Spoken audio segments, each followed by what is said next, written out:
والمؤمنات والقانتين والقانتات والصادقين والصادقات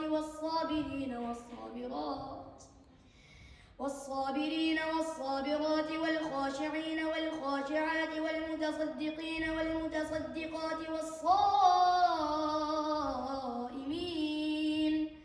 والصائمات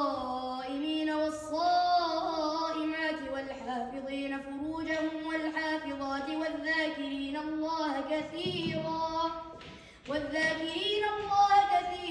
والذاكرات أعد الله لهم مغفرة وأجرا عظيما.